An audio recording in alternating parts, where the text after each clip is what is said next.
ഞാൻ എന്ത് ദ്രോഹം ചെയ്തിട്ടാണെന്ന് അറിയത്തില്ല.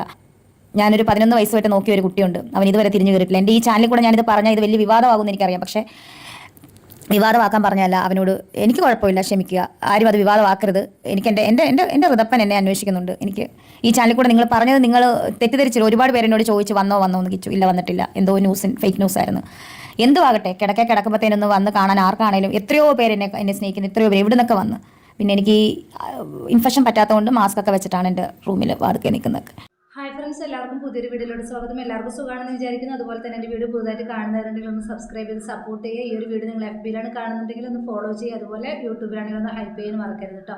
കുറേ ദിവസമായി വീഡിയോസും കാര്യങ്ങളൊക്കെ ചെയ്തിട്ട് ഓരോരോ തിരക്കുകളും കാരണം ഇടാൻ പറ്റുന്നില്ല. ഷോർട്സ് ഒക്കെ ഇടുന്നുണ്ടായിരുന്നു, പക്ഷേ ലോങ് വീഡിയോ ഒന്നും ഇടുന്നില്ല. അപ്പോൾ കുറേ പേര് മെസ്സേജൊക്കെ അയച്ചു എന്താ ലോങ് വീഡിയോ ഇടാത്തതെന്നൊക്കെ. FBയിലാണല്ലോ കൂടുതലായിട്ട് ഇപ്പോൾ വ്യൂസൊക്കെ, ലോങ് വീഡിയോയ്ക്ക് വ്യൂസ് FBയിലാണ്. അപ്പോൾ അതുകൊണ്ട് തന്നെ ഒരുപാട് പേര് ചോദിച്ചു വീഡിയോസുകളൊന്നും കാണാനില്ല എന്ന് പറഞ്ഞിട്ട്. അപ്പോൾ അതുകൊണ്ടാണ് ഇന്നൊരു വീഡിയോ ചെയ്തത്. നോമ്പൊക്കെയാണ്, മുഹറം 9, 10 അപ്പോൾ ഇന്നലെ ഇന്നൊക്കെ ആയിട്ട് നോമ്പാണ്. അപ്പം അതുകൊണ്ട് തന്നെ വീഡിയോ ഇടുന്നില്ല എന്ന് വിചാരിച്ചു. പിന്നെ ഇന്ന് ഞാൻ ഇടാമെന്ന് വിചാരിച്ചു. രേണുസുധിയുടെ പുതിയൊരു ഇത് കണ്ടു. അപ്പോൾ അതുകൊണ്ട് ആ ഒരു വീഡിയോ ചെയ്യാമെന്ന് പറഞ്ഞിട്ടൊന്ന് വന്നതാണ് കേട്ടോ. അപ്പോൾ എല്ലാവർക്കും സുഖമാണെന്ന് വിചാരിക്കുന്നു.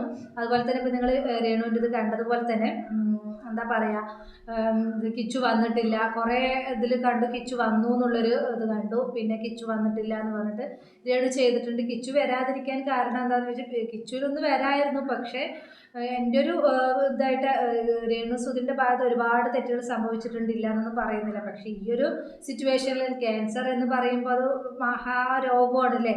അപ്പോൾ ആ ഒരു അവസ്ഥയിൽ കിച്ചുവിനൊന്ന് വന്ന് നോക്കാമായിരുന്നു. എന്താണെന്ന് വെച്ചാൽ 11 വയസ്സ് വരെ രേണുവാണ് കിച്ചുവിനെ നോക്കിയതെന്ന് പറയുന്നുണ്ട്. അപ്പോൾ അതുകൊണ്ട് തന്നെ കിച്ചുവിന് ഒന്ന് വന്ന് കാണാമായിരുന്നു. എന്തൊക്കെ ഇതായാണെങ്കിലും കിച്ചുവിനൊന്ന് വന്ന് കാണാമായിരുന്നു. ആരിൻ്റെ പ്രേരണയിലാണ് കിച്ചു ഇരിക്കുന്നതെങ്കിലും കിച്ചുവിനൊന്ന് വന്ന് കാണാമായിരുന്നു എന്നാണ് എൻ്റെ ഒരു അഭിപ്രായം. എന്താ വെച്ചാൽ ഒരു ശത്രുവിന് പോലും ഇങ്ങനൊരു അവസ്ഥ വരരുത് എന്ന് ആഗ്രഹിക്കുന്നവരാണ് ഇങ്ങനൊരു ഇതില്ലേ. അപ്പോൾ അതുകൊണ്ട് തന്നെ ഇങ്ങനെ ഈ ഒരു അസുഖം വന്നത് കൊണ്ട് തന്നെ ഒരുപാട് പേര് സന്തോഷിക്കുന്നവരുണ്ട്. പിന്നെ എന്ത് തന്നെയാണെങ്കിലും നമ്മളൊരാളുടെ രോഗാവസ്ഥ കണ്ട് നമ്മൾ സന്തോഷിക്കരുത്. നമുക്ക് നാളെ എന്താണ് വരുന്നതെന്നൊന്നും അറിയില്ല. അപ്പോൾ ഈ ഒരു അവസ്ഥയിൽ എന്താണെങ്കിലും കിച്ചു വരാത്തത് മോശമായി തന്നെയാണ് എൻ്റെ ഒരു ഇത്. പേഴ്സണലായിട്ട് എൻ്റെ ഒരു അഭിപ്രായം. പിന്നെ പലർക്കും പല അഭിപ്രായമായിരിക്കും. പലരും കമലിട്ടുന്നത് കണ്ടു, നീ അങ്ങനെയൊക്കെ നടന്നത് കൊണ്ടാണ്, അല്പം വസ്ത്രം ഇട്ടത് കൊണ്ട് നടന്നത് കൊണ്ടാണ് നിന്നെ കാണാൻ വരാതിരുന്നത്. എന്ത് തന്നെയാണെങ്കിലും ആ ഒരു അമ്മ എന്നൊരു ഇതിൽ അമ്മ ഇല്ലാത്തൊരു കുഞ്ഞിനെ, അമ്മ ഉള്ളവരിനെ അല്ല, ഉള്ളവർക്ക് പിന്നെ നമുക്ക് രണ്ടാനമ്മ എപ്പോഴും രണ്ടാനമ്മയായിരിക്കും. അമ്മ ഇല്ലാത്തൊരു കുഞ്ഞായിട്ട് വളർന്നതാണ്. അപ്പം അതുകൊണ്ട് തന്നെ അവൻ അമ്മയെന്ന് വിളിച്ചത് രേണുവിനാണ്. അതുകൊണ്ട് തന്നെ ഈ ഒരു അവസ്ഥയിൽ കിച്ചു വരാതിരുന്നത് മോശമായി പോയെന്നാണ് എൻ്റെ ഒരു അഭിപ്രായം. എന്തായാലും ബാക്കി ഭാഗം കൂടെ നമുക്കൊന്ന് കണ്ടു നോക്കൂ.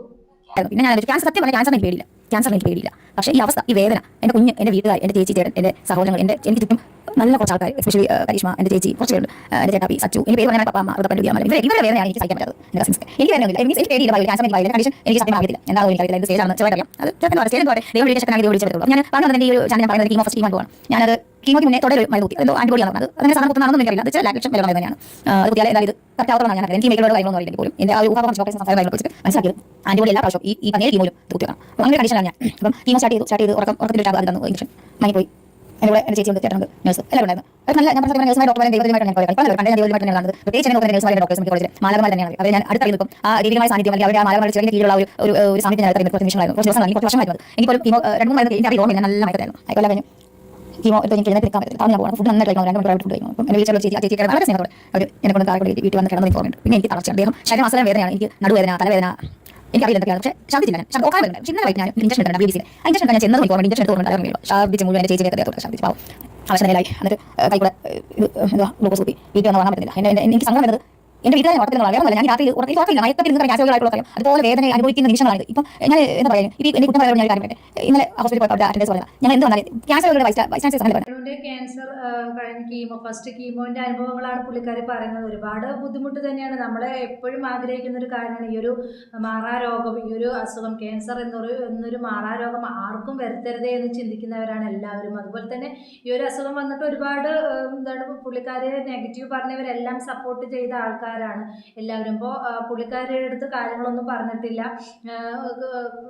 പുള്ളിക്കാരുടെ അസുഖം കുറച്ച് ക്രിട്ടിക്കലാണ് എന്നൊക്കെയാണ് പുള്ളിക്കാരിയുടെ തോന്നൽ. പുള്ളിക്കാരി കാണാതെയാണ് പുള്ളിക്കാരിയുടെ ചേച്ചിയുടെ അടുത്തും രേണുവിൻ്റെ ചേച്ചീൻ്റെ അടുത്തും ചേട്ടനോടൊക്കെ കാര്യങ്ങൾ പറഞ്ഞിരിക്കണം. അപ്പോൾ കുറച്ച് ക്രിട്ടിക്കലാണെന്നൊക്കെ പറയുന്നുണ്ടായിരുന്നു. എന്താണെങ്കിലും എല്ലാവരും പ്രാർത്ഥിക്കുക. എന്ത് തന്നെയാണെങ്കിലും എങ്ങനെയൊക്കെ നടന്നതാണെങ്കിലും നമുക്ക് എപ്പോഴും രേണു സുധി എന്നുള്ളൊരു ഇത് കണ്ട് നെഗറ്റീവ് പറഞ്ഞിട്ടുണ്ടെങ്കിലും നമ്മൾക്ക് പുള്ളിക്കാരി ഈ ഒരു അവസ്ഥയിൽ കാണുമ്പോൾ എന്താണെങ്കിലും നമുക്കൊരു ഒരു സങ്കടം ഉണ്ടാകും. ഇന്നലെ മുടിയൊക്കെ മുറിച്ചിട്ടുള്ള ഒരു വീഡിയോ കണ്ടിട്ടുണ്ടായിരുന്നു. അതിൽ ഫസ്റ്റ് കീമോയിൽ മുടി മുറിക്കേണ്ട ആവശ്യമില്ല. അത് എന്താണ് ഈ പുള്ളിക്കാരി എന്താണ് ഇത് കിട്ടാൻ വേണ്ടിയിട്ട് സഹതാപം കിട്ടാൻ വേണ്ടി ചെയ്തതാണെന്നൊക്കെ കമൻറ്റ് കണ്ടു. എന്ത് തന്നെയാണെങ്കിലും മുടി മുറിക്കണമല്ലോ. ഇപ്പോൾ കീമോ ചെയ്യുന്ന സമയത്ത് മുടി മുറിക്കണം. അപ്പോൾ അവരത് എങ്ങനെയെങ്കിലും ആയിക്കോട്ടെ, അങ്ങനെയുള്ള കമൻറ്റുകളൊന്നും ഇടാതിരിക്കുക. പിന്നെ കിച്ചുവിന് കുറ്റം പറഞ്ഞ് പറ്റിയില്ല എന്നൊക്കെ പറഞ്ഞിട്ട് കിച്ചുവിനെ പുള്ളിക്കാരി കുറ്റമല്ല പറഞ്ഞത്. കിച്ചു വന്നില്ല, കിച്ചു വരാൻ ആഗ്രഹം ഉണ്ടായിരുന്ന രീതിക്കാണ് പറഞ്ഞത്. ഞാൻ രേണുവിനെ സപ്പോർട്ട് ചെയ്യേണ്ടടുത്ത് സപ്പോർട്ട് ചെയ്തിട്ടുണ്ട്, നെഗറ്റീവ് പറഞ്ഞിടത്ത് നെഗറ്റീവ് പറഞ്ഞിട്ടുണ്ട്. പുള്ളിക്കാരി ചെയ്തതൊന്നും ശരിയാണെന്ന് ഞാൻ പറഞ്ഞില്ല. പക്ഷേ ഈ ഒരു ഇങ്ങനത്തെ ഒരു സിറ്റുവേഷനിൽ എന്ത് തന്നെയാണെങ്കിലും എത്ര ശത്രുക്കളാണെങ്കിലും എത്ര ഇതാണെങ്കിലും ഇപ്പോൾ അത്രമാത്രം ശത്രുത കിച്ചുവിനോട് ചെയ്തിട്ടുണ്ടെന്നൊന്നും തോന്നുന്നില്ല. ഇപ്പം ചെറിയൊരു കാര്യത്തിന് ഇവിടെ കുത്തിവെച്ച് കൊടുക്കാൻ ഇപ്പോൾ ഈ ഒരു ഇതിൽ രണ്ടാം ഇതുണ്ടാകുമല്ലോ, അങ്ങനെ നമ്മൾ രണ്ടാം ഇതിലുള്ള അല്ലെങ്കിൽ മൂത്തതിലുള്ള മക്കളുണ്ടാവുമല്ലോ. അപ്പോൾ അവരെ കുത്തി വെച്ച് കൊടുത്ത് രണ്ടാനമ്മയെയും അതുപോലെ അച്ഛനെയും പിരിപ്പിക്കാനൊക്കെ നോക്കുന്ന കുറേ ആളുകളുണ്ട്. ഇപ്പോൾ എല്ലാവരുടെയും കാണുന്നതന്നെയാണ്. എന്താണ് എന്ത് തന്നെയാണെങ്കിലും കുത്തിവെച്ച് വിഷം കുത്തിവെച്ച് അവരെ ആ കൊച്ചു ചെറുപ്പം മുതലൊന്നും ആ കുട്ടികളെ വേണ്ടി വരില്ല. പിന്നെ അവർ എന്താണ് പ്രായപൂർത്തി ആയിക്കഴിഞ്ഞ് 18-19 വയസ്സൊക്കെ ആയിക്കഴിഞ്ഞാൽ അവരെ വിഷം കുത്തിവെച്ച് പിന്നെ ആ മക്കൾ ജോലി ചെയ്ത് സമ്പാദിച്ച് കൊണ്ടുവരാനായില്ല. ആ ഒരു സമയത്ത് എല്ലാവർക്കും ആ മക്കളെ ആവശ്യമാണ്. അത്രയും കാലം പൈസ കൊടുത്തതോ അല്ലെങ്കിൽ നോക്കിയതോ ഒന്നും ആരും കാണില്ല, അത്രയും ഏജ് വരെ.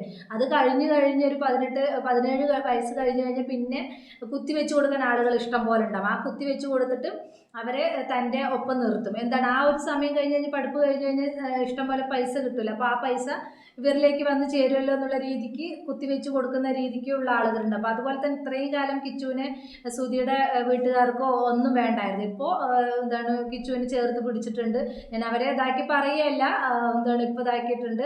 ഇപ്പോൾ കിച്ചുവിനെ എല്ലാവരും കൂടെ ചേർന്നിട്ട് ഇപ്പോൾ കിച്ചുവിൻ്റെ എന്താണ് സുധിയുടെ വീട്ടുകാർ മാത്രമല്ല പല ആളുകളും കുത്തിവെച്ച് എന്താണ് ആ കിച്ചുവിനെ ഇങ്ങനെ ആക്കിയിരിക്കുകയാണ്. കിച്ചുവിന് പിന്നെ കുറേ കമൻറ്റുകൾ വരും, കിച്ചുവിന് മനസ്സിലാക്കാനുള്ള കഴിവായില്ലേ. മനസ്സിലാക്കാനുള്ള കഴിവും അതുപോലെ തന്നെ ഇങ്ങനെ കുത്തിവെക്കാനും ആളുകൾ ഉണ്ടാകുമ്പോൾ എരുതിയിൽ എണ്ണ ഒഴിക്കുക എന്ന് പറയില്ല, ആ സമയത്ത് ഇത് കൂടുതലാവും. അപ്പോൾ പിന്നെ എന്താണ് അച്ഛനും അതുപോലെ രണ്ടാനമ്മയാണെങ്കിലും അച്ഛനാണെങ്കിലും ഒക്കെ ശത്രുക്കളാവും. ആ ഒരു രീതിക്കാണ് ഇപ്പോൾ ഇത് വന്നിരിക്കുന്നത്. അതുകൊണ്ട് തന്നെയായിരിക്കും നീ പോകണ്ട എന്നുള്ള രീതിക്ക് തന്നെയായിരിക്കും കിച്ചു രേണുവിനെ കാണാൻ വരാതിരുന്നത്. എന്തായാലും ബാക്കി ഭാഗം കൂടെ നമുക്കൊന്ന് കണ്ടു നോക്കൂ. അവരോട് ഞങ്ങൾ മാറി നിൽക്കാൻ പറയത്തില്ല. കാരണം ഈ ഒരു ക്യാൻസർ വാർഡിൽ ഞങ്ങൾ അവരെ ഒന്നും വേറെ ജസ്റ്റെങ്കിലും ഒന്ന് മാറി നിൽക്കാൻ പറയത്തില്ല. വഴക്കല്ല, മാറിക്ക് രണ്ടുപേരും നിൽക്കുക ഞങ്ങൾ പറയത്തില്ല. കാരണം അതാണ് ക്യാൻസർ രോഗം. ക്യാൻസർ വാർഡിൽ ചെന്നാൽ മാത്രമേ അത് അറിയത്തില്ല. ഇന്നലെ ഞാനത് അനുഭവിച്ചു. ഞാൻ ഇന്നലെ ക്യാൻസർ വാർഡിൽ ചെന്നു. നിങ്ങൾ ഈ കുറ്റം പറയുന്നവർ എന്ത് കണ്ടിട്ടാണ് കുറ്റം പറയുന്നതെന്ന് എനിക്കറിയില്ല. ഒരു നിമിഷം മതി നമുക്ക് രോഗം വരാം. പക്ഷേ ദൈവത്തെ ഓർത്ത് ആർക്കും ഈ രോഗം വരുത്തരുതെന്ന് മാത്രമുള്ള പ്രാർത്ഥന. എൻ്റെ ശത്രുക്കൾക്ക് പോലും പിതാവേ, എൻ്റെ ശത്രുക്കൾക്ക് പോലും ഈ രോഗം വരുത്തരുതെന്ന് മാത്രമേ പ്രാർത്ഥിക്കുന്നുള്ളൂ. ഞാൻ ഇവിടെ എഴുന്നേറ്റ് കഴിഞ്ഞാൽ എന്നെ ഞാനാക്കിയ ദൈവത്തെ എവിടെ ചെന്നാലും ഷൂട്ടാണെങ്കിലും എനിക്ക് ഇനി കിട്ടുന്ന എന്ത് പ്രോഗ്രാം ആണെങ്കിലും ദൈവത്തെ ഒരു നിമിഷം മഹത്വപ്പെടുത്തിയിട്ട് ഞാൻ ഇവിടെ എഴുന്നേറ്റാൽ ഈ ക്യാൻസർ രോഗം എന്നെ വിട്ട് മാറിയാൽ ഇല്ല, എനിക്ക് ഉറപ്പുണ്ട് ഞാൻ തിരിച്ചു വരുമെന്ന് ഉറപ്പുണ്ട്. പക്ഷേ എനിക്ക് ശാരീരികമായിട്ട് വളരെ ബുദ്ധിമുട്ടാണ്. എൻ്റെ മൈൻഡ് സെറ്റ് കൊണ്ട് മാത്രമാണ് ഞാൻ ഇങ്ങനെയെങ്കിലും ചാരി ഇരിക്കുന്നത്. എനിക്ക് വയ്യ, ഒട്ടും വയ്യ, തീരെ വയ്യ. നിങ്ങൾ പ്രാർത്ഥിച്ചില്ലെങ്കിലും എന്നെ ശപിക്കാതിരിക്കുക. എനിക്ക് എൻ്റെ കുഞ്ഞിനെ ഓർത്തിട്ട് എനിക്കൊരു റിതപ്പനുണ്ട്. ആ കുഞ്ഞ് ഒരാഴ്ചയായിട്ട് അത് ഒന്ന് ചിരിച്ചു കാണുന്നില്ല അതിൻ്റെ മുഖം. അതിനെ ഓർത്ത് ഞാൻ ഓരോ നിമിഷം ദുഃഖിക്കുവാണ്. ഞാൻ നിങ്ങൾക്കറിയാലോ, നിങ്ങളോട് എന്ത് പറഞ്ഞാലാണ് എനിക്കറിയില്ല. ഞാൻ എന്ത് ദ്രോഹം ചെയ്തിട്ടാണെന്ന് അറിയത്തില്ല. ഞാനൊരു 11 വയസ്സുമായിട്ട് നോക്കിയ ഒരു കുട്ടിയുണ്ട്. അവൻ ഇതുവരെ തിരിഞ്ഞു കയറിയിട്ടില്ല. എൻ്റെ ഈ ചാനലിൽ കൂടെ ഞാനിത് പറഞ്ഞാൽ ഇത് വലിയ വിവാദമാകുമെന്ന് എനിക്കറിയാം. പക്ഷേ വിവാദമാക്കാൻ പറഞ്ഞല്ല, അവനോട് എനിക്ക് കുഴപ്പമില്ല, ക്ഷമിക്കുക. ആരും അത് വിവാദമാക്കരുത്. എനിക്ക് എൻ്റെ റിതപ്പൻ എന്നെ അന്വേഷിക്കുന്നുണ്ട്. എനിക്ക് ഈ ചാനലിൽ കൂടെ നിങ്ങൾ പറഞ്ഞത് നിങ്ങൾ തെറ്റിദ്ധരിച്ചില്ല. ഒരുപാട് പേര് എന്നോട് ചോദിച്ചു വന്നോ എന്ന് കിച്ചു. ഇല്ല, വന്നിട്ടില്ല. എന്തോ ഫേക്ക് ന്യൂസ് ആയിരുന്നു. എന്തുവാകട്ടെ, കിടക്കുമ്പോഴത്തേനൊന്ന് വന്ന് കാണാൻ ആർക്കാണെങ്കിലും എത്രയോ പേര് എന്നെ സ്നേഹിക്കുന്നു. എത്രയോ പേര് ഇവിടെ നിന്നൊക്കെ വന്ന്. പിന്നെ എനിക്ക് ഇൻഫെക്ഷൻ പറ്റാത്തതുകൊണ്ട് മാസ്ക് ഒക്കെ വെച്ചിട്ടാണ് എൻ്റെ റൂമിൽ വാർക്കെ നിൽക്കുന്നത്. എനിക്ക് ഒത്തിരി കൈത്താങ്ങൽ, എനിക്ക് ഈ അവസരത്തിൽ ഒത്തിരി കൈത്താങ്ങൽ എൻ്റെ വീട്ടിൽ, എൻ്റെ ചേച്ചി, എൻ്റെ ചേട്ടൻ, എൻ്റെ അമ്മ, എൻ്റെ പപ്പ. ഞാനൊന്ന് കരയുമ്പോൾ ഓടി വരും അവർ. അതുപോലെ എൻ്റെ മാനേജർ കരീഷ്മ, മാനേജർ ഞാൻ പറയുന്നില്ല. അതുപോലെ എൻ്റെ സഹോദരൻ, ഇപ്പോൾ ഈ ക്യാമറ എടുക്കുന്ന എൻ്റെ ഒരു സഹോദരനാണ്. അവനൊരു പ്രതിഫലം പോലും ചോദിക്കാതെ. പക്ഷേ എനിക്ക് ഇവരോടൊക്കെ എങ്ങനെയാണ് നന്ദി പറയേണ്ടത് എനിക്ക്. പിന്നെ അപ്പുറത്തെ തിരുമേനിയുടെ കൂടെയുള്ള കുട്ടി, അതുപോലെ ഒരുപാട് പേരെന്നെ സ്നേഹിക്കുന്നവരുണ്ട്. അതിൻ്റെ ഇടയ്ക്ക് വാശി കയറി അങ്ങോട്ടും ഇങ്ങോട്ടും വിവാദങ്ങൾ ഉണ്ടാക്കുന്നവരുണ്ട്. എനിക്കൊന്നും പറയാനില്ല. ആർക്കും ക്യാൻസർ രോഗം വരരുതെന്ന് മാത്രമേ ഞാൻ പ്രാർത്ഥിക്കുന്നുള്ളൂ. അപ്പോൾ എല്ലാവരും ചാനലൊന്ന് സബ്സ്ക്രൈബ് ചെയ്യുക. ഞാൻ ഇനിയും അടുത്ത കീമോയുടെ വിശേഷമായിട്ട് കാണാം. അപ്പോൾ എന്താണ് ഈ ഈ ഒരു അവസ്ഥയിലും ഈ കിടക്കപ്പായിലും ഇത്രയും അവസ്ഥ മോശമായിട്ടും രേണുവും കിച്ചുവിനെ കുറ്റം പറയുന്നത് നിർത്തിയിട്ടില്ല എന്ന് പറയണത് ഞാൻ കണ്ടു. കിച്ചുവിന് പുള്ളിക്കാരി കുറ്റം പറയുകയല്ല, പുള്ളിക്കാരിയുടെ ആഗ്രഹം പറയാണ്. ക്യാൻസർ എന്ന് പറയുന്നത് ഒരു മാറാ രോഗം തന്നെയാണ്. അത് അതിന്ന് റിക്കവർ ചെയ്ത് വരുന്നത് അപൂർവം ആളുകളാണ്. റിക്കവർ ചെയ്ത് വരുമോ വരില്ല എന്നൊക്കെ ദൈവത്തിൻ്റെ കയ്യിലാണ്. അപ്പോൾ ആ ഒരു പുള്ളിക്കാരി ആ ഒരു കുറ്റമായിട്ട് പറഞ്ഞതല്ല. അപ്പോൾ അങ്ങനെ ആരും നെഗറ്റീവ് ഇട്ടിട്ട് അവരെ ബുദ്ധിമുട്ടിക്കരുത്. അവർ ഭയങ്കര മോശം കണ്ടീഷനിലാണ്. അപ്പോൾ അതുപോലെ തന്നെ ഒരുപാട് യൂട്യൂബേഴ്സ് കളിയാക്കിയിട്ടൊക്കെ ഉള്ള വീഡിയോകൾ കണ്ടു. ശരി, അവരെങ്ങനെയൊക്കെയോ നടന്നത് തന്നെ. നമുക്ക് ക്ഷമിക്കാനും പൊറുക്കാനുള്ളൊരു ഇത് നമുക്ക് ദൈവം തന്നിട്ടില്ല. നമ്മൾക്ക് എങ്ങനെയാണ് നാളെ എന്ത് തരും, നാളെ എങ്ങനെയാണ് ഒരു അവസ്ഥ തരിക എന്നുള്ളതൊന്നും നമുക്കറിയില്ല. ഞാൻ എങ്ങനെയാണ് നമ്മുടെ അടുത്ത് എന്ത് കാണിച്ചാലും നമ്മൾ എന്ത് പറഞ്ഞാലും അവരൊന്ന് വന്ന് നമ്മുടെ അടുത്ത് വരുന്ന സമയത്ത് ഞാൻ വരണ്ടാന്നോ അല്ലെങ്കിൽ അങ്ങനെയാണ് ഇങ്ങനെയാണെന്ന് പറഞ്ഞ് ഇതാക്കില്ല. ഞാൻ ഉള്ള കാര്യം അപ്പം തന്നെ പറയും. പുള്ളിക്കാരിയും ആ ഒരു ഇതിൽ പറഞ്ഞ അത്രത്തോളം വളർത്തി വലുതാക്കിയ ഒരു മോനാണ്, അവൻ കാണാൻ വന്നില്ല എന്നുള്ള രീതിക്ക് അങ്ങനെ പറഞ്ഞതാണ്. അതും പോലും നെഗറ്റീവായിട്ട് കണ്ട് പുള്ളിക്കാരെ കുത്തി നോവിക്കുന്ന ആളുകളോട് എനിക്ക് പറയാനുള്ളത്, ഇനി വെറുതെ വിടും അവർ ഈ ഒരു അവസ്ഥയിലാണ്. ഇനി തിരിച്ചു വന്നാലും അവർ അങ്ങനെയൊക്കെ തന്നെ അഭിനയിക്കും എന്നൊക്കെ പറയും. ആയിക്കോട്ടെ, സാരമില്ല. ഇപ്പോൾ അവരുടെ കണ്ടീഷൻ അങ്ങനെയാണ്.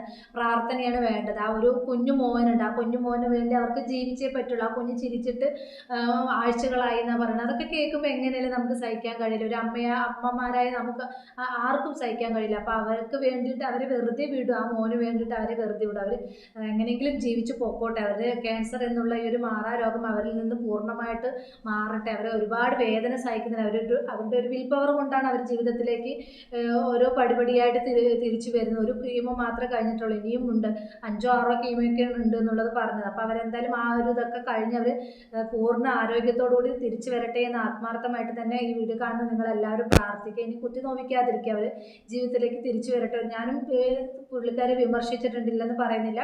പുള്ളിക്കാരുടെ പ്രവർത്തികൾ അങ്ങനെയായിരുന്നു, അതിന് ഞാൻ വിമർശിച്ചിട്ടുണ്ട്. ഈ ഒരു സിറ്റുവേഷനിൽ അവരെ കുറ്റപ്പെടുത്താതിരിക്കുക, കുത്തി നോവിക്കാതിരിക്കുക. അപ്പോൾ ഇത്രയുള്ള എൻ്റെ ടോപ്പിക്. പുതിയൊരു ടോപ്പിക്കുമായി നമുക്ക് വീണ്ടും കാണാം.